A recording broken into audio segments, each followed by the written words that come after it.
रोजगार नहीं दिया जा सकता। यानी स्पष्ट है कि बिहार में ये जितने डिपार्टमेंट है, शिक्षा विभाग, health department, police department, law and order, प्रशासन, इसमें भी फेरबदल होगा बहुत तरीके से, क्योंकि भर्तियां होंगी तो आप लोगों के ही काम में लगेंगे। लॉ एंड ऑर्डर सुधरेगा, पुलिसकर्मी अगर ज्यादा होंगे, अस्पताल में डॉक्टर होंगे तो अच्छे से इलाज हो पाएगा, नर्सेज होंगे तो देखभाल हो पाएगा, प्रोफेसर और टीचर होंगे तो अच्छे से पढ़ाई और शिक्षा व्यवस्था सुधरेगी। लेकिन नीतीश जी कहते हैं हो ही नहीं सकता। यानी साफ तौर पे उन्होंने हाथ खड़े कर दिए हैं कि हम कोई रोजगार का सृजन नहीं करेंगे, बैकलॉग को नहीं भरेंगे। पैसा होते हुए भी उन्होंने खर्च नहीं किया। जोर तोड़ की राजनीति, लॉक स्टेट है, जमीन से घिरा हुआ है, फैलाव करने का कोई उपाय नहीं है। लेकिन उनको ये भी बताना चाहिए कि पंजाब हरियाणा भी लैंडलॉक स्टेट है, वो भी जमीन से घिरा हुआ है।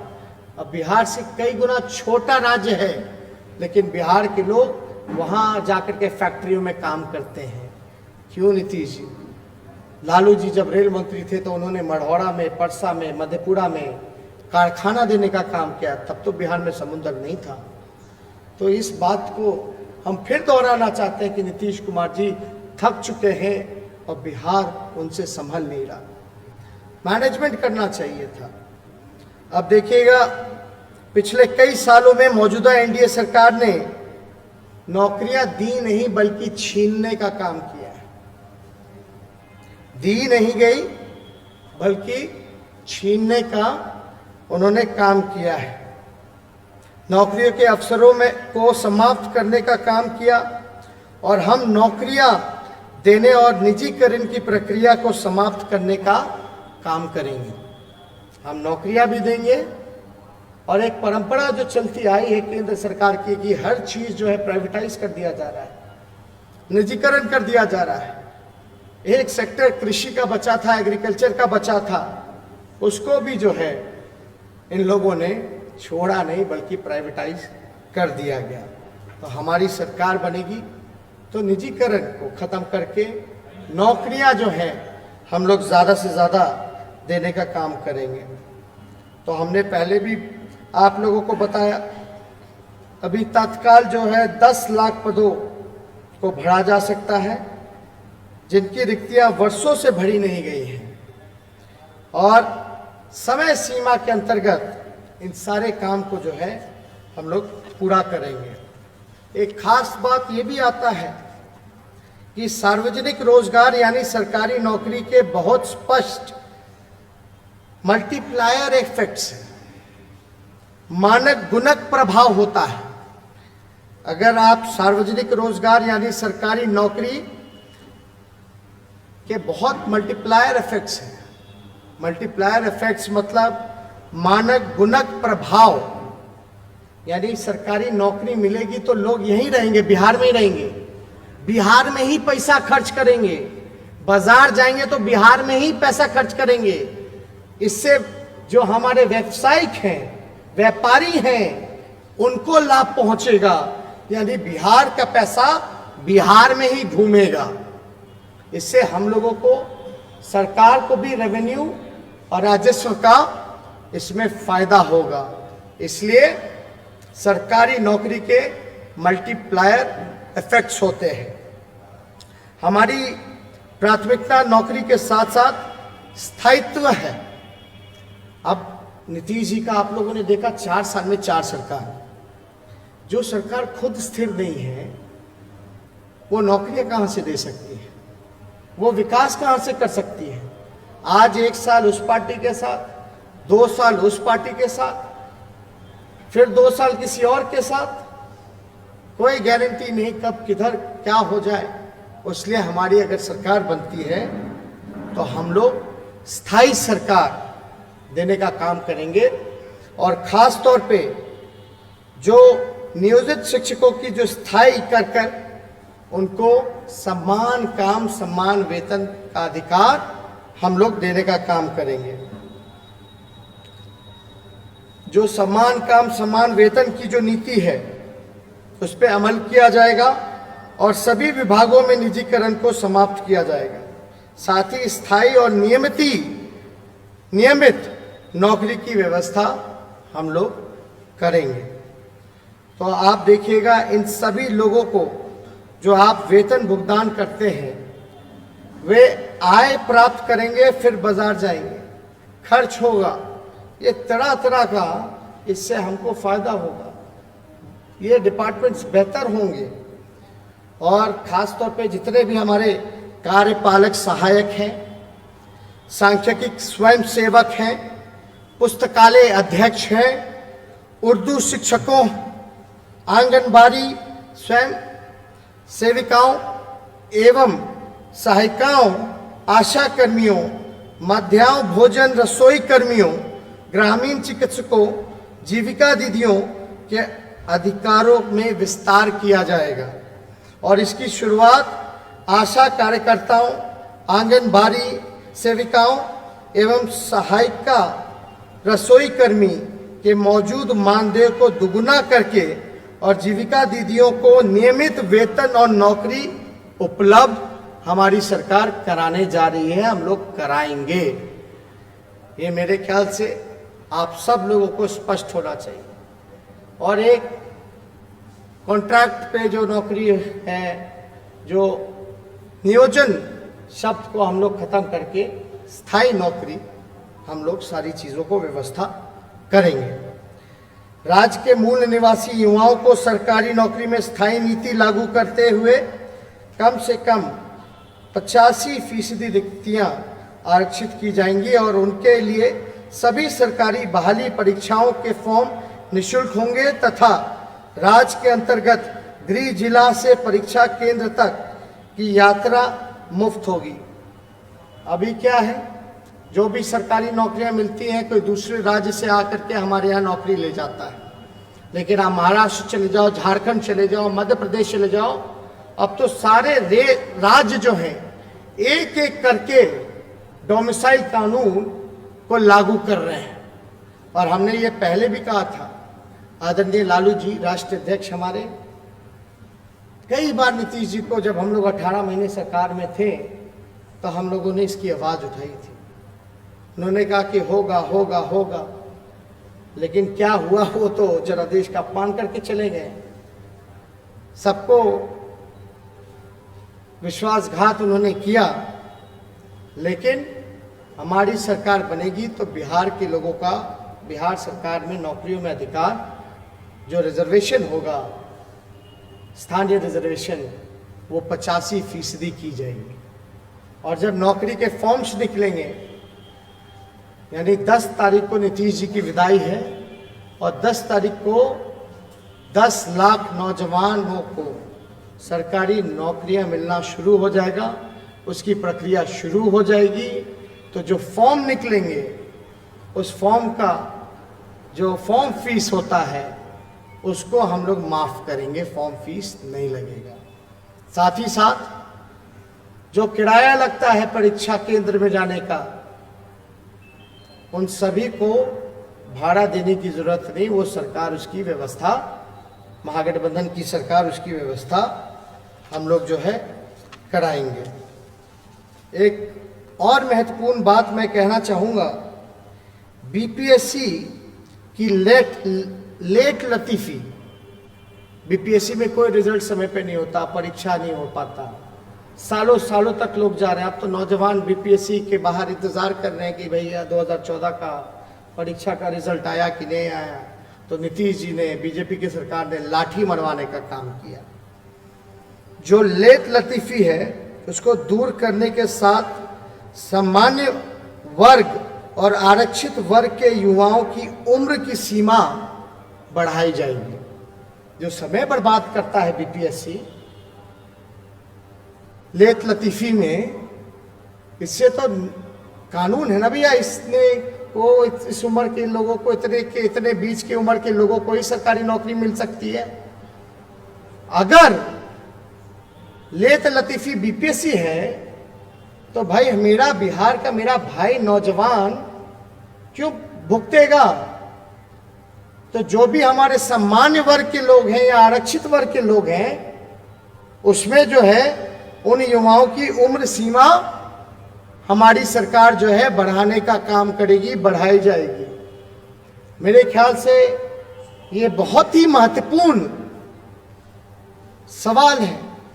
आप अंदाजा नहीं कर सकते कि तैयारी में, कंपटीशन में कितना खर्च होता है। गरीब परिवार के लोग दिन रात तैयारी करते हैं, माँ बाप अपने बच्चों को पढ़ाना लिखाने में अपना पेट काट करके पालते हैं, सोचते हैं कि भैया नौकरी लग जाएगी तो बुढ़ापा में सहारा बन जाएगा। और अगर बीपीएससी समय पे कोई काम ना करे तो उन नौजवान भाई जो इतने सालों से मेहनत करते रहे और जो उनके बुजुर्ग माता पिता हैं, कितनी आशा भरी उम्मीद जो है कि बेटा जो है परीक्षा देगा, नौकरी लगेगी, कितना ठेस पहुंचता होगा, कितना दर्द होता होगा, कितना चुभता होगा, उसका अंदाजा हम लोग नहीं लगा सकते। वो नौजवान जानते हैं, वो उनका परिवार जानता है। इसलिए हमारी सरकार बनती है तो ये काम सामान्य वर्ग और आरक्षित वर्ग के जितने युवा हैं उनकी उम्र की सीमा को हम लोग बढ़ाने का काम करेंगे। ज़्यादा कुछ हम नहीं करेंगे, लेकिन जीविका दीदी, आशा कर्मी, आंगनबाड़ी सेविका, आंगनबाड़ी सहायिका और मध्याह्न जो भोजन रसोइया जैसे साथियों के मानदेय को लगभग 2 से 3 गुना हम लोग जो है बढ़ोतरी करने का काम हम लोग करने जा रहे हैं। तो देखिए, हम ज़्यादा कुछ और नहीं कहेंगे, मेरे ख्याल से ये स्पष्ट है। और जो लोग सवाल पूछा करते थे उनको मेरे ख्याल से जवाब मिल गया है। जब चांद पे आदमी चला जा रहा है तो बिहार में कारखाना और सरकारी नौकरी नहीं दी जा सकती। नीतीश कुमार जी, डबल इंजन की सरकार, पूरी तरीके से बिहार को 15 साल बर्बाद करने का काम किया। लेकिन फिर भी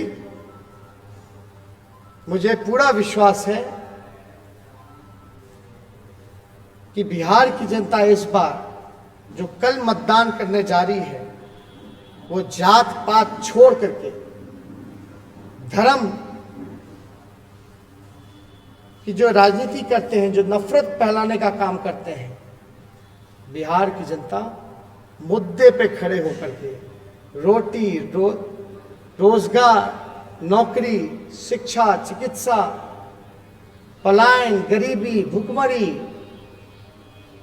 किसान, मजदूर, इन सभी विषयों पर मुझे पूरा भरोसा है कि बिहार फिर से देश को दिशा और दशा दिखाने का ही नहीं काम करेगी, बल्कि यह लड़ाई लोग पूछते हैं मीडिया के भाई कि नीतीश जी की, तेजस्वी की लड़ाई है, ये लड़ाई मोदी जी और लालू जी की लड़ाई है। मैं उनको इतना ही कहना चाहूँगा कि ये जो लड़ाई है ये सरकार बनाम जनता है और इस लड़ाई में हम लोग जनता के साथ खड़े हैं और जनता का जीत होना तय है। तो जितने भी हमारे पत्रकार भाई यहाँ उपस्थित हुए और जितने भी हमारे फेसबुक पे या सोशल मीडिया के माध्यम से जितने भी लोग हमें सुन पा रहे हैं, देख पा रहे हैं, आप सब लोगों को हम धन्यवाद देते हैं, स्वागत करते हैं। और मुझे पूरी उम्मीद है कि आप अपने वर्तमान को और अपने भविष्य को सुधारने के लिए मत का प्रयोग करेंगे, बेहतरी के लिए करेंगे। लेकिन कुछ लोग लगे पड़े हैं कि जात पात हो जाए, कुछ लोग लगे पड़े हैं कि धर्म के नाम पर नफरत फैलाया जाए। इन सब चीज़ों से अलग उठ करके बिहार को महान बनाना है, आगे ले जाना है। और हमने तो पहले भी कहा, हम ठेठ बिहारी हैं, जो कहते हैं वो करते हैं, और हमने जो कहा है वो ज़रूर करेंगे। और हमने तो नवरात्र में जो पूजा की, कलश की स्थापना हमने की, कलश का स्थापना करने के वक्त संकल्प लिया जाता है, हमने संकल्प लिया है। बस एक मौका बिहार की जनता हमको देगी तो 10 तारीख को बाद 10 लाख रोजगार लोगों को सरकारी नौकरियां मिलने की प्रक्रिया जो है वो शुरुआत हो जाएगी। बहुत बहुत शुक्रिया सभी साथी जो जुड़े हैं, और ये नौकरी संवाद हमको लगा कि एक महत्वपूर्ण पहल है जो लोगों तक बातें जानी चाहिए। हम विपक्ष में होकर भी सवालों का जवाब दे रहे हैं, लेकिन कुछ लोग सत्ता में बैठ करके मुंह चुराने का काम कर रहे हैं, मुंह फेरने का काम कर रहे हैं। इन्हीं चंद शब्दों के साथ आप सब लोगों को धन्यवाद। जय हिंद, जय बिहार।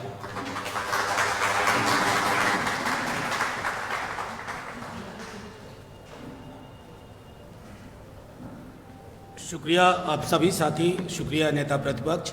ये जो नौकरी संवाद से इस प्लेटफॉर्म से ये पहला संवाद है। जल्द ही फिर नेता प्रतिपक्ष आपसे जुड़े हुए मुद्दों पर बिहार के साथ बात करेंगे। आप सबका पुनः बहुत बहुत धन्यवाद। थैंक यू, शुक्रिया। जय हिंद, जय बिहार।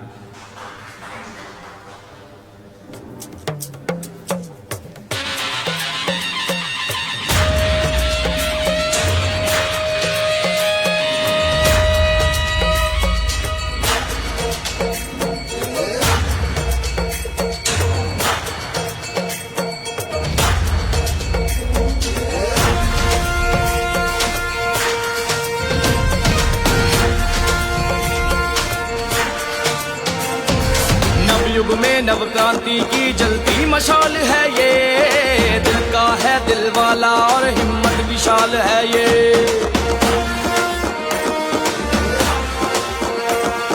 नवयुग में नव क्रांति की जलती मशाल है ये, दिल का है दिल वाला और हिम्मत विशाल है ये। है गरीब का संबल मजबूरों की ढाल है ये, भाई सखा बेटा सबका रखता ख्याल है ये। विजयी होगा बिहार और जन जन की होगी विजय, एक स्वर में हर घर घर से ललकार उठी है ये। इस बार तेजस्वी तय है, इस बार तेजस्वी तय, इस बार तेजस्वी तय है, इस बार तेजस्वी तय, इस बार तेजस्वी तय है, इस बार तेजस्वी तय, इस बार तेजस्वी तय है, इस बार तेजस्वी तय।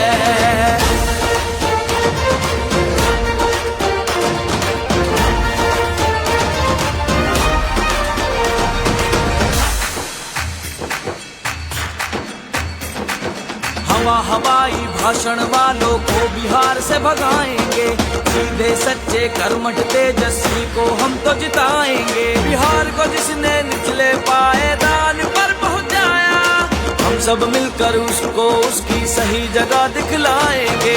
विजयी होगा बिहार और जन जन की होगी विजय, एक स्वर में हर घर घर से ललकार उठी है ये।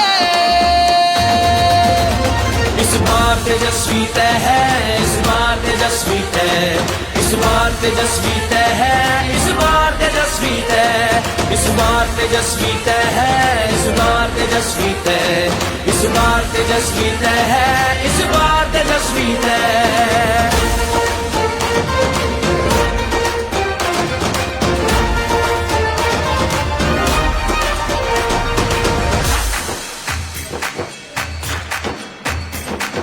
निर्बल निर्धन कमजोरों और मजबूरों का साहस है, अधिकारों और न्याय की खातिर लड़ने वाली ताकत है। मजदूर किसान और नौजवान का यही हौसला हिम्मत है, जन जन का उत्थान करे अब यही बिहार का जनमत है। विजयी होगा बिहार और जन जन की होगी विजय, एक स्वर में हर घर घर से ललकार उठी है ये। इस बार तेजस्वी तय है, इस बार तेजस्वी तय, इस बार तेजस्वी तय है, इस बार तेजस्वी तय, इस बार तेजस्वी तय है, इस बार तेजस्वी तय, इस बार तेजस्वी तय है, इस बार तेजस्वी तय।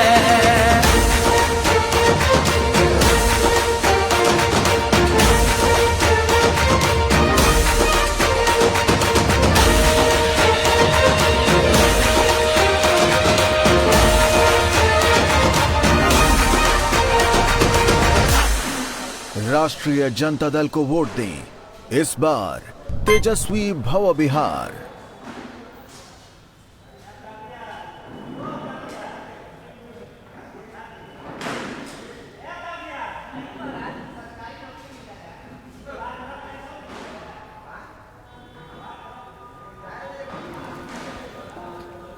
लो अम्मा,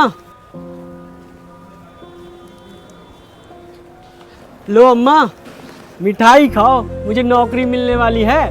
कुछ नया बता, पिछले कई सालों से तो यही सुनती आ रही हूँ। अम्मा, जो पिछले कई सालों से नहीं हुआ वो अब होने वाला है। अच्छा? हाँ, तेजस्वी ने कहा है कि पहले ही दस्तखत से 10 लाख लोगों को नौकरी देंगे। इस बार तो नौकरी तय है, क्योंकि इस बार तेजस्वी तय है। बोले बिहार, बदले सरकार। साहब, हम 1-2 महीने ही काम कर पाएंगे। हम वापस बिहार जा रहे हैं, क्योंकि हमें वहीं रोजगार मिल रहा है। अरे, ये तो मैं पिछले 15 साल से सुनता आ रहा हूं। सरकार ने आज तक तो कुछ दिया नहीं। इस बार तेजस्वी ने वादा किया है कि वो बिहार में उद्योग लगाएंगे और रोजगार लाएंगे। इस बार रोजगार तय है, क्योंकि इस बार तेजस्वी तय है। बोले बिहार, बदले सरकार। महागठबंधन को वोट दें।